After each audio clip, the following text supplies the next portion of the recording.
My name is Dr. Anthony Levatino. I'm a practicing obstetrician gynecologist and I've performed over 1,200 abortions. Today I'm going to describe a first trimester surgical abortion called suction D&C, dilatation and curettage.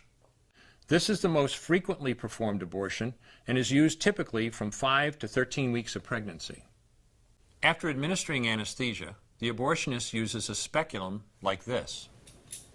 This is placed inside the vagina and opened using this screw on the side, allowing the abortionist to see the cervix, the entrance to the uterus.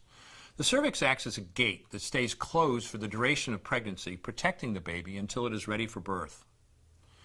The abortionist uses a series of metal rods called dilators, like these, which increase in thickness, and inserts them into the cervix to dilate it, gaining access to the inside of the uterus where the baby resides. The baby has a heartbeat, fingers, toes, arms, and legs, but its bones are still weak and fragile. The abortionist takes a suction catheter like this one. This is a 14 French suction catheter. It's clear plastic, about 9 inches long, and it has a hole through the center. It is inserted through the cervix into the uterus. The suction machine is then turned on with a force 10 to 20 times more powerful than your household vacuum cleaner. The baby is rapidly torn apart by the force of the suction and squeezed through this tubing down into the suction machine, followed by the placenta.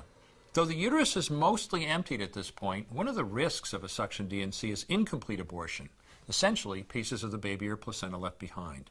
This can lead to infection or bleeding. In an attempt to prevent this, the abortionist uses a curette to scrape the lining of the uterus. A curette is basically a long-handled curved blade.